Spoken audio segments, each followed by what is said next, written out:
Langit. Maraming salamat po, Panginoon, sa umagang ito. Uli po, Panginoon, natin yung maraming. Uli po, Panginoon, maraming salamat, Panginoon.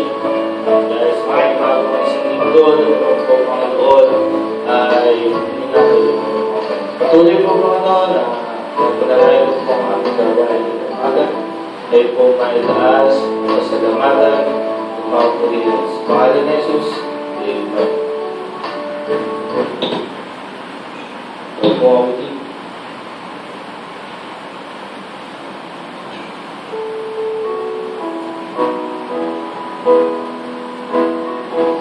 Trust the Lord. Walk with the Lord in the light of His Word, while the glory He sheds on our way. His good will be abide us still, and with all who will trust and obey. Trust and obey, for there's no other way to be happy in Jesus, but to trust and obey. The shadow can rise, like a glory in the skies, but His light will be bright through the way. Not a wonder of fear, not a sign or a tear, can abide while you trust and obey. Trust and obey, for there's no other way for the happy in Jesus, but to trust and obey. Word everywhere, man and sorrow we share, but our glory and praise we bring. Not a thief or unknown, not a poor or a cross, but declares we trust and obey. Trust and obey, for there's no other way to be happy in Jesus, but to trust and obey. We never can prove that the lies of His love, until all of the offer we lay. For the great glory shows, and the glory bestows, are for them who will trust and obey. Trust and obey, for there's no other way to be happy in Jesus, but to trust and obey. Never shall shame, we will sing by His name, for we walk by His side in the way. What He says we will do, where He says we will go. Never will only trust and obey. Trust and obey, for there's no other way to be happy in Jesus, but to trust and obey.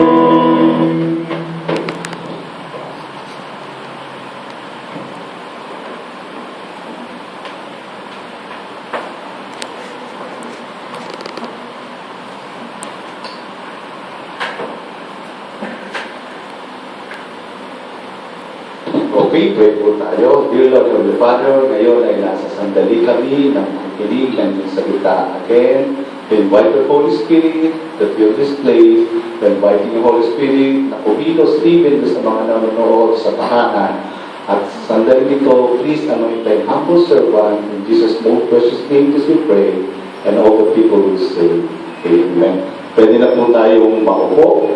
Ang ating pong pag-aaralan ngayon ay meron pong pamagat na Storms Master.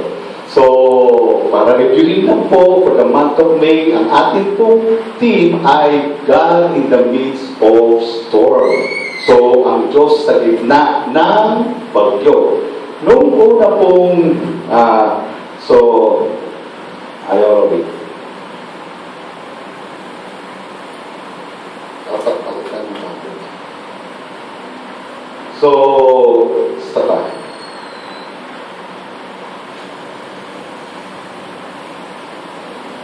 Unang linggo po ang pamagat ay Storm Reveal. So, pinapayagan ng Diyos ang bagyo sa ating buhay dahil meron po siyang gustong sabihin, ipakita sa bawat isa sa atin.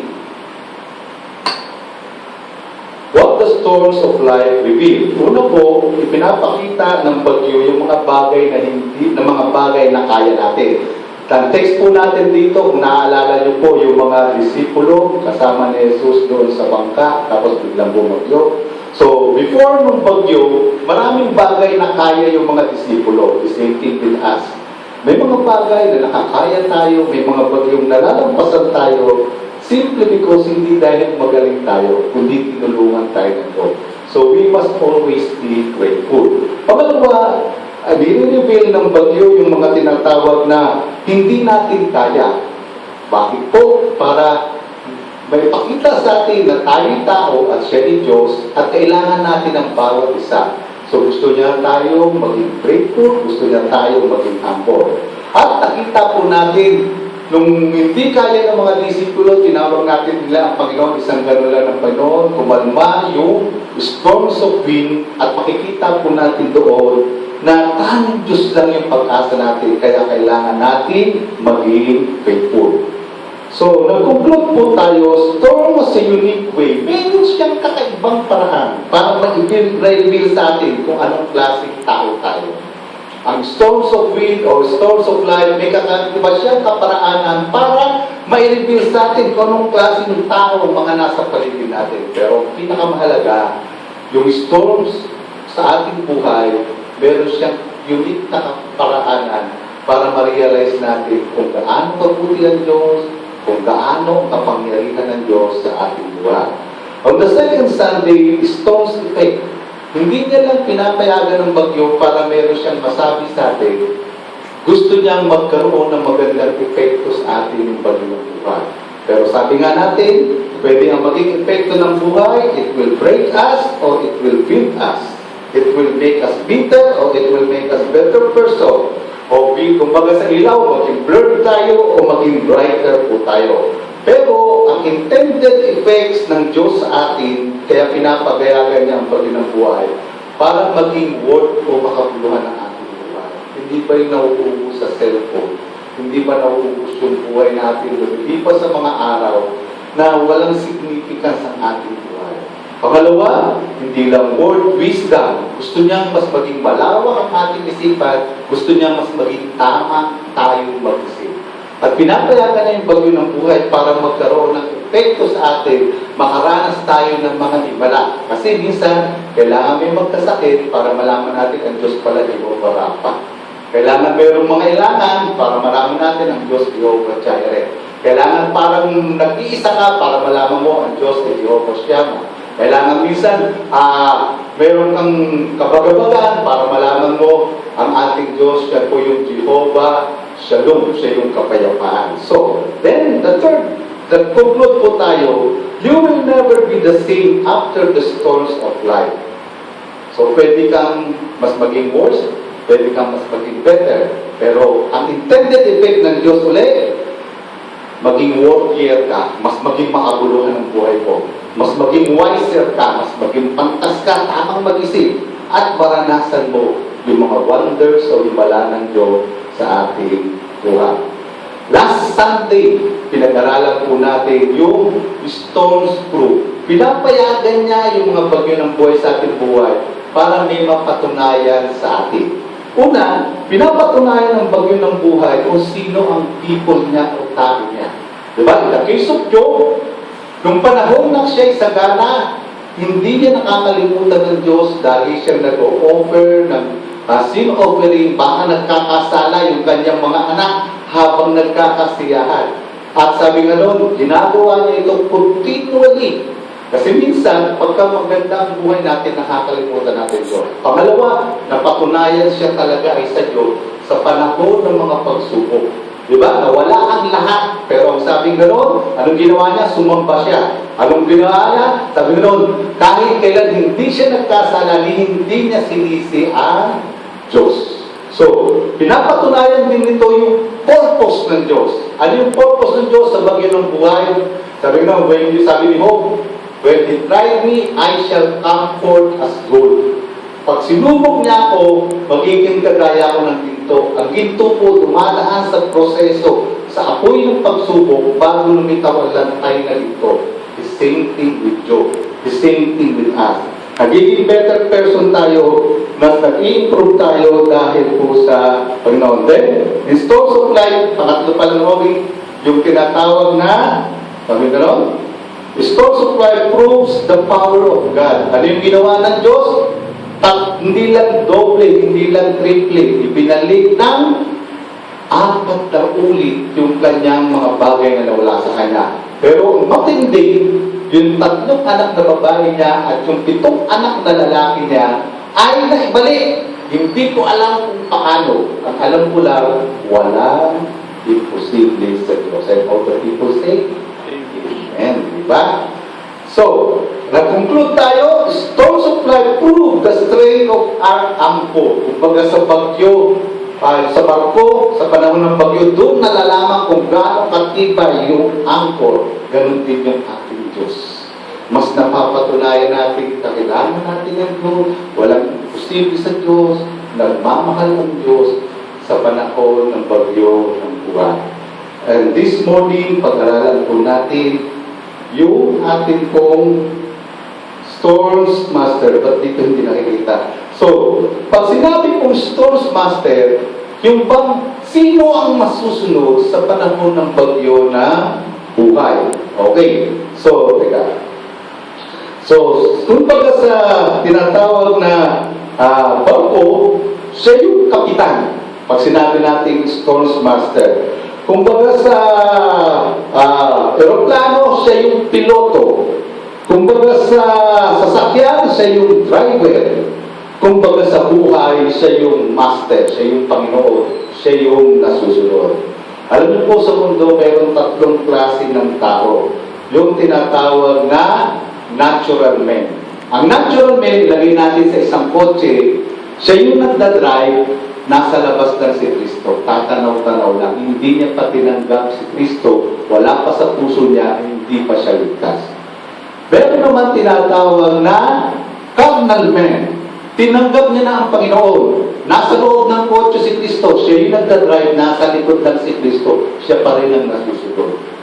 Pero ang pinakamaganda, yung spiritual man. Tinanggap niya si Kristo, siya lang yung nasa likod, sa backseat, si Kristo yung pinagdadrive niya.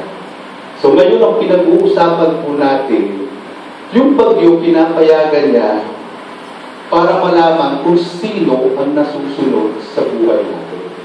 Kung sino ang hahayaan natin diniskarte.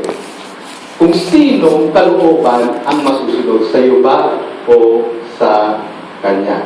So pag-aralan po natin yung context dito. Ang sabi po sa Acts 26:1, sabi nga noon, then Agrippa said unto Paul, thou art permitted to speak for thyself. Then Paul stretched forth the hand and answered for himself. So, pansinin nyo, thou art permitted to speak for thyself. Hinuli po si Apostol Pablo. At kung sino-sino ng mataas na opisyales, yung hinarap siya at nag-grab niyang opportunity para may palaganap yung Ebanghelyo. Napakaganda po, di ba? So, ang context po nito, nasa harap siya ni Haring Agrippa. Next. Sabi ganon. Sa Acts 26:31, and when they were gone aside, they talked between themselves, saying, this man doeth nothing, knoweth worthy of death or bonds. Itong tao na to, walang ginawa na marapat siyang mamatay o magapos o makulong. So, alam nung mga, habang nagpapatotoo siya, alam nung mga naglilitis na wala talaga siyang kasalanan. Then next, sabi po dyan sa verse 32, then said Agrippa unto Festus, this man might be set at liberty if he had not appealed unto Caesar. Dapat nakalaya na siya, pero sabi niya, gusto niya pang humarap kay Caesar. So, ito yung context kung bakit yung pag-uusapan natin sa chapter 27, ang kwento po doon, babiyahe sila papunta kay Cesar, nakasakay sila sa barko, dumaan po sila sa bagyo. Ayan. So, bilang ano po sila, mga bilanggo po sila, dadalhin po sila doon kay Cesar. So, habang nasa barko po sila, dumaan po sila sa barko. So, ngayong umaga, pag-usapan natin yung God as Master in the storms of life means. Anong ibig sabihin? Pagka si Kristo o ang Diyos po ang hinayaan nyo maging master ng buhay nyo sa panahon ng bagyo. Number one, for sure, mayroong pumadyan. Mayroong putol. Hindi pwedeng siya ang master, hindi pwedeng siya ang masusunod nang hindi siya mag-uutos. Amen po ba? Natural po yun. Pag sinabi mo, Lord, kayo ang masunod, hindi pwedeng ikaw ang masusunod. Meron siyang sasabihin. Pasilin po natin Acts chapter 27 verse 9. Now, when much time was spent, and when sailing was now dangerous, because the fast was now already past, Paul admonished them. Pansin niyo po, nakasakay sila sa barko, tapos papaalis pa lang sila, in-impress na ng Diyos kay Paul, huwag kayong tumuloy, delikado, magkakaroon ng malakas na bagyo. And I'd like you to notice salitang admonish, hindi siya nakikiusap. Kahit bilanggo siya, sinasabi niya. Pinasasabi ng Diyos, huwag kayong tumuloy, mapapahamak kayo.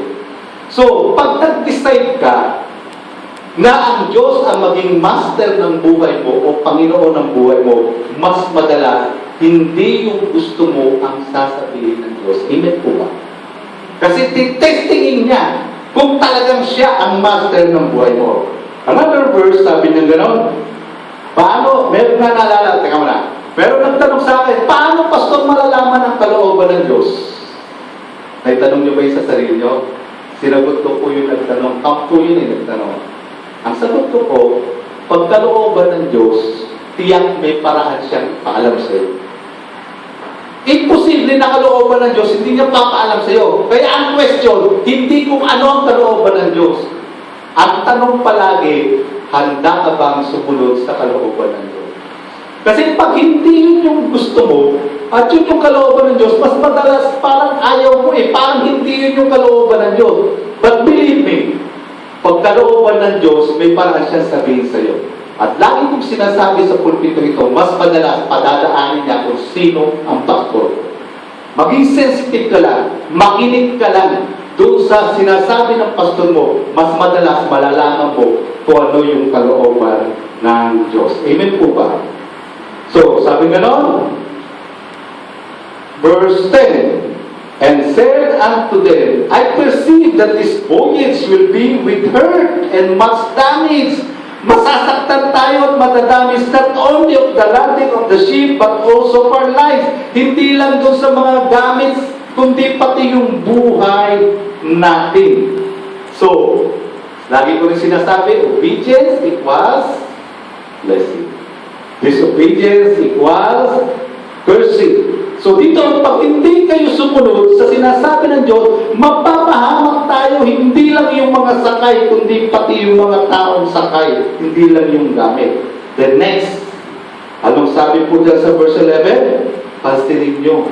Nevertheless, the centurion, sino yung pinabilaan? Believed the master and the owner of the ship more than those things which were spoken by Paul. Madalas iba yung pinaniniwalaan natin dito sa Diyos. Pero ang bottom line dito, hindi talaga ang problema kung sino ang pinaniwalaan niya, because at the end of the day, siya pa rin ang magdi-decide.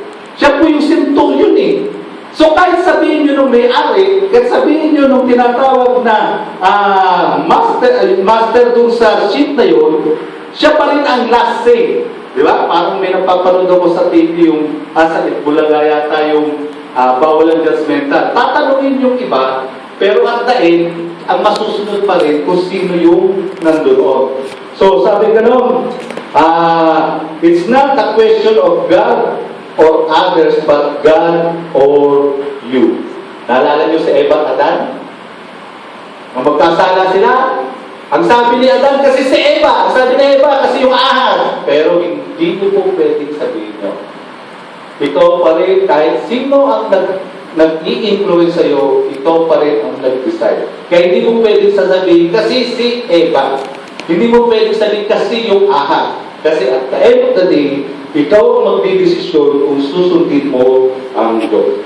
Bakit minsan gumugulo yung sitwasyon? Kasi hindi natin alam kung ano yung role natin. For example, sa tahanan, magulang at anak, dapat ang nasusunod yung magulang, lalo na kung ikaw ay nasa poder pa ng magulang mo, hindi ka pa independent. Halimbawa, sa trabaho, meron talaga superior at saka subordinate. Dapat alam mo kung ikaw yung superior o ikaw yung subordinate. Sa eskwelahan, teacher at estudyante. Dapat alam mo kung teacher ka o estudyante ka. Ikaw ba yung matututo? Ikaw ba yung susunod? Ikaw ba yung tinuturuan? O ikaw yung magtuturo? Sa church, merong pastor at tupa. Napakasimple logic. Ano na naman yung pastor ang susunod sa tupa? Diba? Usually po, ang mga pastor, sila yung nasa unahan, sumusunod yung tupa. So, then, sa buhay natin spiritual, sino masusunod? Yung Panginoon o tayo? So, in the case ni Paul, dapat ang masunod ay yung Panginoon. So, again, God as the master of the story, ibig sabihin, meron siyang iuutos. Pangalawa, tatlong silang puto, may consequence palagi. So 27:20, and when neither sun nor stars in many days appeared, hindi sumisikat yung araw, may makita yung batiin, laging madilim. Sabi diyan, itutuloy pa natin, 14 days na ganun. And no small tempest lay on us. Hindi mahina, hindi maliit na bagyo yung dumating. Ito yung matindi. All hope that we should be saved was then taken away. Yung pag-asang makakaligtas pa sila ay nawala ng lahat. Ang tindi ng consequence. Diba? Nawalan sila ng pag-asa. Na-depress na sila. Sabi nga sa verse 21, but after long abstinence, di sila makakain sa sobrang lungkot, sa sobrang takot. Paul stood forth in the midst of them and said, Sirs, you should have hearkened unto me. Nakisinig sana kayo sa akin. O, kung bababawin natin, nakinig sana tayo sa Diyos. And not have loose from cliff and have gained the harm and loss. Hindi sana nasayang yung mga harga natin sa barko kung nakinig lamang tayo sa Diyos. So, laging mayroong tinatawag na consequence. Ano yung mga consequence ng mga world decision natin? Sige nga. Sabi nun, badly affecting your future. O kadalasan to sa kabataan. Lugar nakagraduate na buntis. Maling desisyon. Ano pa? Sabi nga nun, wrong decision came, Ronnie. Badly affect your family. Diba? Dahil sa pagiging infidelity o unfaithful, nagkaroon ng broken family, kawawa yung bata. Ano pa? Sabi ka nun, badly affect your health. Lagi ka ng pupuya. Nagmimigariyo ka pa. Alam mo nang masama yan sa katawan mo. Diba? Inom dito. Diba? So, pagdating ng panahon, aanihin mo yun. Merong habang ngayong bata ka, hindi mo nararamdaman yan. Pero karamihan ng matanda, meron silang nararamdaman, inaani nila yung mga maling desisyon na ginawa nila. Then sabi gano'n, naka-apekto din ito sa tinatawag na finances. Di ba? Pag mali ang gastos, bili ng motor, bili ng laptop, bili nito, bili mo ko niyan, natapos ko sa utang. Kasi nga, ginagasta natin yung sobra kaysa sa kinikita natin. At siyempre, pag tamad ka, lagi kang late, you're fired, tanggal ka sa trabaho. But in the case of Adam, sabi ganon, the loss of paradise. Imagine niyo po, sa isang pagkakasala, napalaya sila. May consequence talaga. In the case of Cain, means burden more than I can bear. Sobra sa kaya niya yung naging bunga ng kanyang kasalanan. Baka hindi siya makatulog, baka guilty siya kasi kapatid niya yung pinatay niya. Then, sa lowest time, ano yung naging consequence? Diba? Napunaw yung mundo sa pamamagitan ng baha. Sa case ni David, binilang niya lang. Ibig sabihin, parang umasa na siya sa sundalo niya. So, yung anghel ng Panginoon, pinapili siya ng tatlo, magiging consequence ng kasalanan. Pero sabi niya, mas gugustuhin kong parusahan ako ng kamay ng Diyos kasi graceful, merciful ang Diyos, kaysa yung masakot sila, di ba? So, marami din namatay dahil sa kanyang kamalian. So, sa estudyante, yung hindi nag-aral maigit, hindi nakag-graduate. Yung sa pamilya, infidelity, nagulo yung pamilya. Emptiness o pagiging irresponsible, mayroong consequence lahat yan. So, is disobedient to God's word, merong tinatawag na consequence siya. Kapaligtaran ng kay Joseph. Pangit sa una yung sitwasyon niya, pero sumusunod siya sa Diyos, happy ending. Si David, pastor lang siya, na sumusunod siya sa Diyos, naging hari siya. Di ba? So, makikita natin yan. So, si Job, parang unfair, nakaranas siya ng mga sakit, nawala ang lahat. Pero at the end, doble-doble yung ibinalik sa kanya ng Panginoon. Sabi nga sa Galatians 6:7, be not deceived, God is not mocked, for whatsoever, wala pa dyan. Huwag kayong paninla, ang Diyos ay hindi nagbibiro. Kung ano ang iyong tinanim, ay sa iyo mong aanihin. So again, kung sasabihin mong, Lord, kayo ang master sa panahon ng bagyo, o maging kayo ang masunod sa buhay ko, tiyak meron siyang command. Imposible siya ang Panginoon, wala siyang iuutos. Pangalawa, may consequence. Obedience was blessing. Disobedience, it was cursing. And last but not the least, pagka ang Panginoon ang ginawa mong master, hindi lang may comment, may consequence, ang maganda lang ang Diyos natin, lagi may compassion. Pansinin nyo sa Acts 27:22. And now I exhort you to be of good cheer, for there shall be no loss of any man's life among you, but of the sheep. Walang mamamatay. Yun lang bago ang mawawasak. Imagine nyo, let me your imagination. 14 days hirap na hirap sila. So, kung kayo yung nandoon, mas posible na nagsisi ka na ng kasalanan mo.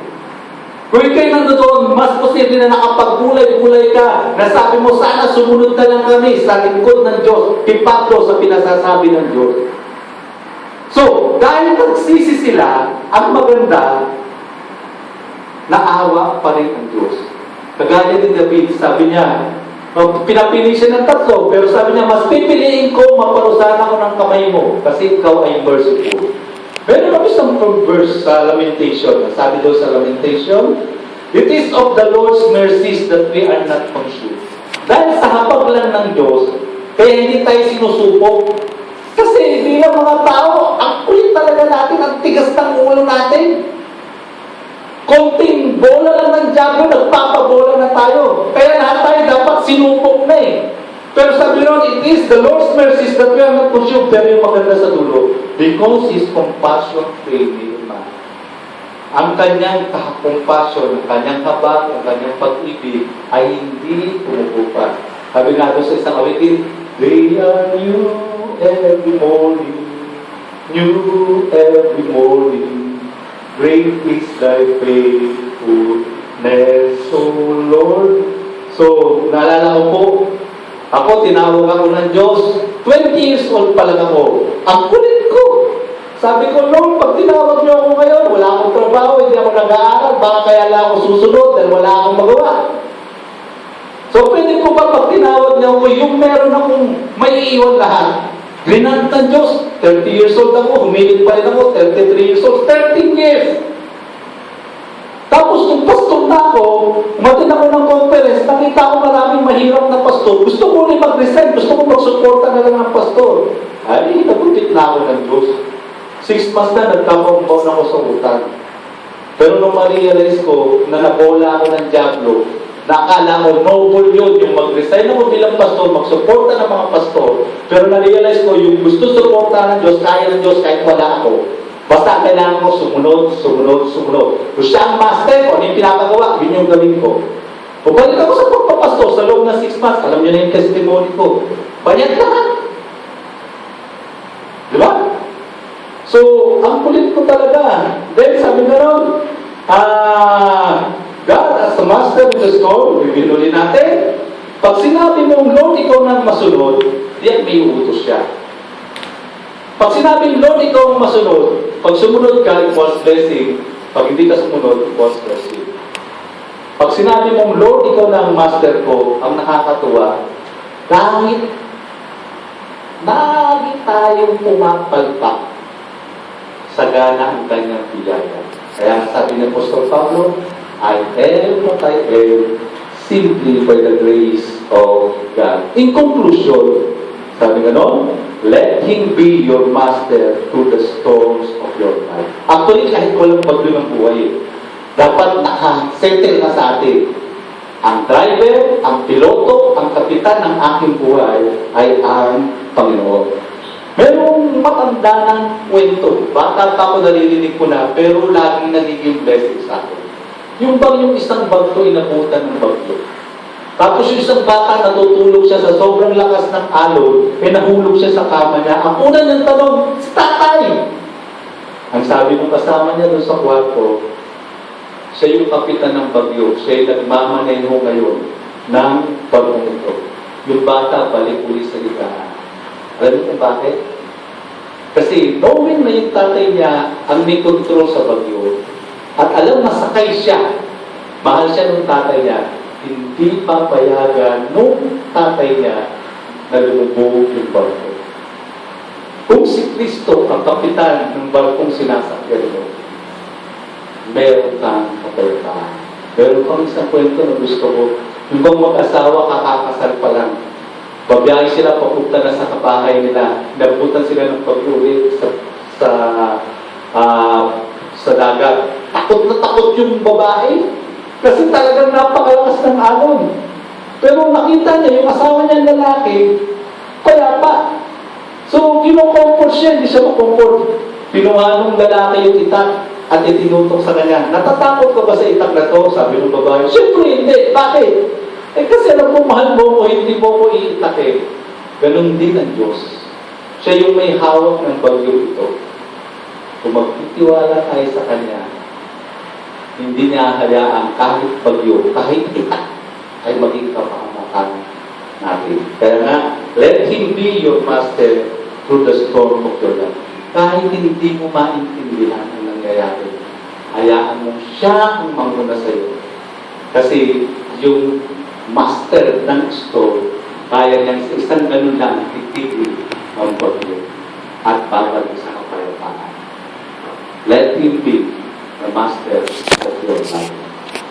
So before we head, close our eyes. Habang namin po ang ating mga ulo, nakapikit ang ating mga mata.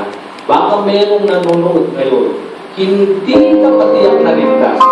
Gusto kong sabihin sa iyo, kailangan mo siyang tanggapin ang tagapagligtas sa Panginoon. Hayaan mo siyang maging master ng buhay mo. Dahil namatay siya para tutusin ang iyong kasalanan. Kung gusto mong tanggapin ang Panginoon ngayon, pwede bang sumunod ka sa panalangin? Sabi mo, Panginoon, ako po'y makasalanan. Patawarin niyo po ako. Binubuksan mo ang aking puso. Tinatanggap ko kayong tagapagligtas at Panginoon. Kayo na yung masunod at maghangin sa akin. Ligtas niyo po ako. Habang nakayo po ang ating mga ulo, nakapikit ang ating mga mata. Ang tanong ko ngayon, sino ang master, ang driver, ang kapitan, ang piloto ng buhay mo? Malalaman mo yan kasi tiyak ko siyang hinahaya mong maging master, driver, piloto, kapitan ng buhay mo. Meron siyang utos. Meron siyang palaging iuutos. Ang tanong, susundin mo ba o hindi?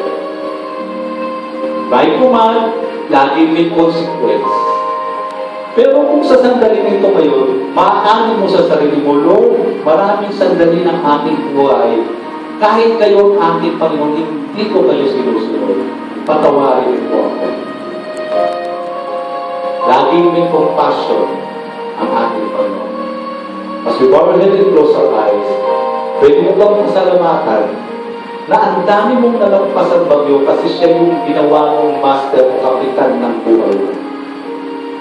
O pwede mo bang sabihin sa Panginoon ngayon, Ama, kayo po ang masunod at maghahari sa aking buhay. Dahil alam ko po, mas alam nyo kung anong makakabuti sa akin. Kahit minsan hindi ko maunawaan, alam ko, God is too wise to be mistaken. God is too good to be unkind. And I can trust His heart. Shall we pray? Dear Lord Heavenly Father, and thank you, Lord, for the message that you have given unto us. For the privilege of worshiping you and once again reminding us na kung talagang kayo Master at Panginoon ng aming buhay, ang kapitan, ang driver, ang piloto ng aming buhay. May lagi kayong may command.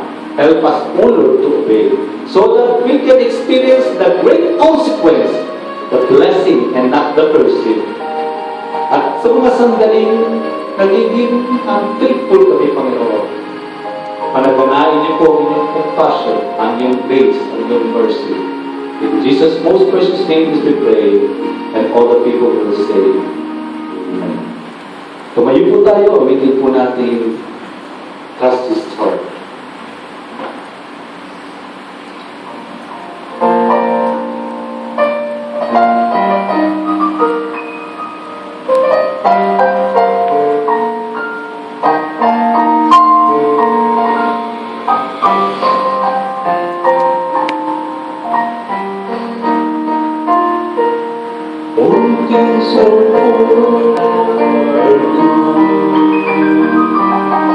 Sometimes we can see all it could.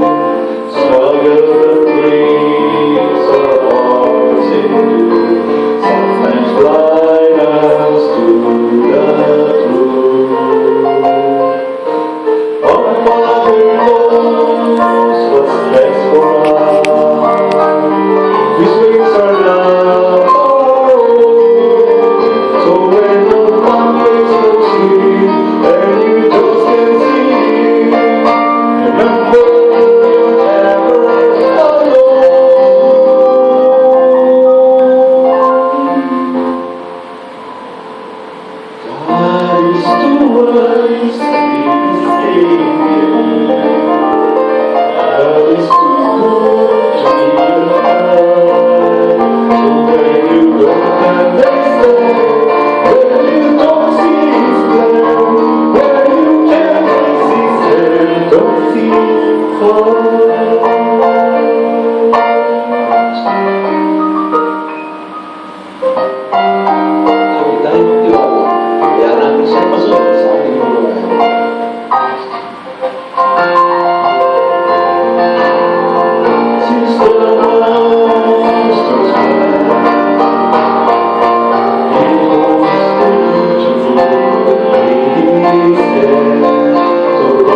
Sambitin po natin ang ating opening prayer sa Panginoon, the very reason kung bakit patuloy po tayo nagbabalik ng ating kampo sa Diyos, nagbibigay ng ating mga handog.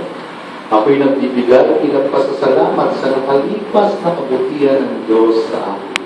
Laging tapat, laging mabuti ang Diyos, and we have all the reason to be thankful to God. Ako'y nagbibigay bilang patunay na ang Diyos pa rin ang pinakamahalaga sa akin. Action speak louder than word kung siya talaga ang pinakamahalaga sa akin. Ako'y nagbibigay dahil sa pananampalatayang sa inaharap ang Diyos ang patuloy na magpapala sa akin. Kaya napakahalaga siya ang maging master, ang maging kapitan, ang maging piloto, ang maging driver ng ating buhay. At ang sabi niya sa 2 Corinthians chapter 9 verses 6 to 8, datapot sinasabi ko, nag-ahasik ng bahagyanan ay aanin ng bahagyanan. At ang naghasik ng sagana ay mag-aanin namang sagana. Magbigay ang bawat isa ayon sa pinasya ng kanyang puso. Huwag mabigat sa loob o dahil sa kailangan, sapagkat iniibig ng Diyos ang nagbibigay ng masaya. At maaaring gawin ng Diyos na ang lahat ng biyaya ay magsisagana sa inyo upang kayong mayroong laging buong kaya sa lahat ay magsipanagana sa bawat mabuting gawa. Shall we pray? We, Lord Heavenly Father, once again, thank you, Lord, for this wonderful privilege na kasamba kami. And this very moment, O Lord, you deserve, O Lord, na ibalik namin ang lahat ng aming kapo at ibigay namin ang aming mga handog. Thank you, Lord, knowing, Lord, that you are the master in the midst of storm and even sa panahon ng kapayapaan. Lord, you remind us na lagi kayong may command.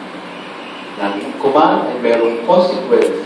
Pero ang napakaganda, in spite ng aming imperfectness, nandoon po ang inyong compassion. Sa inyo po ang kaluwalhatian. Muli sa pagtataas ng kamay ng inyong lingkod, na dinako sa lugar nito, igawan niyo nga po sa akin yung masaganang pagpapala, presensya, proteksyon, at banal na Espiritu at ang pagkabay sa pang-araw-araw ng pumumuhay, sa pagngala ng Ama, Anak, at Espiritu Santo. Amen. Amen.